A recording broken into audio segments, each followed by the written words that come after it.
जळगावमध्ये जामनेर नगर परिषद निवडणुकीत जलसंपदा मंत्री गिरीश महाजन यांच्या पत्नी साधना महाजन यांची नगराध्यक्षपदी बिनविरोध निवड झाली आहे।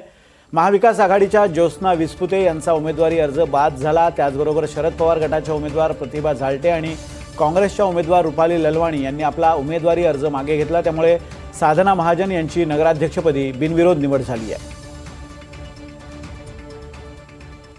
जामनेर नगर परिषदेच्या नगराध्यक्षपदी साधना महाजन यांची बिनविरोध निवड झाली असून जलसंपदा मंत्री गिरीश महाजन यांच्या पत्नी साधना महाजन यांची बिनविरोध निवड झाल्याने जळगाव जिल्ह्यात भाजप कार्यकर्त्यांमध्ये मोठा उत्साह जो आहे तो पाहायला मिळत आहे।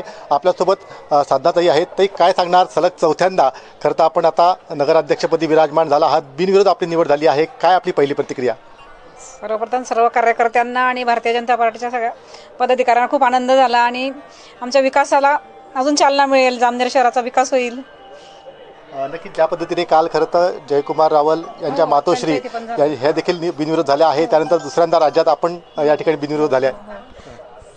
आता सगळीकडे भारतीय जनता पार्टीचंच आहे, सरकारवरती आहे आणि नगर परिषद तोंडाईचा झाली, जामनेर झाली, नगराध्यक्ष भाजपाचेच आहेत। खरं तर गेल्या निवडणुकीमध्ये जे आहे सर्वच्या सर्व भाजपचे नगरसेवक निवडून आले होते, मात्र यावेळेस महाविकास आघाडीकडून एक मोठं आव्हान जे आहे ते आपल्यासमोर निर्माण करण्याचा प्रयत्न करण्यात आला होता। 3 उमेदवार जे आहेत ते आपल्या विरोधात देण्यात आले होते, मात्र आता त्यांनी माघार घेतलेली आहे।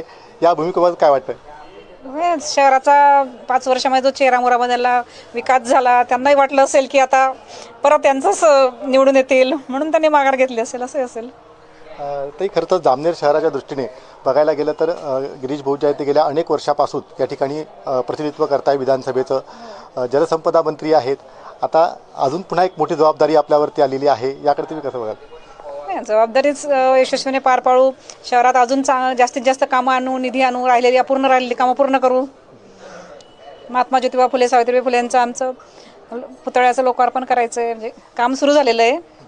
अहिल्याबाई होळकर यांचं पण स्मारक उभारतोय आम्ही।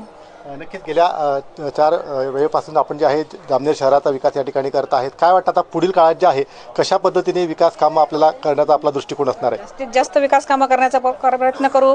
जामनेर शहर स्वच्छ, सुंदर आणि सुरक्षित, महिलांसाठी सुरक्षित आहेच आमचं शहर, आम्हाला काही प्रॉब्लेम तर नाहीच आहे, पण अजून चांगलं व्हावं अशी आमची अपेक्षा आहे। नक्कीच आता गिरीश भाऊ खरं तर मंत्रिमंडळात आहे, त्यांचा देखील विकासाच्या दृष्टीने आपल्याला फायदा होईल। हो, मग नक्कीच राज्य सरकारचं असल्यामुळे फरक पडतो।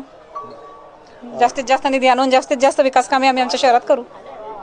नक्कीच यात आपल्यासोबत साधनाताई महाजन ज्या पद्धतीने खरं तर चौथ्यांदा ज्या आहेत साधनाताई महाजन या ज्या आहेत नगराध्यक्षपदी विराजमान झालेल्या आहेत।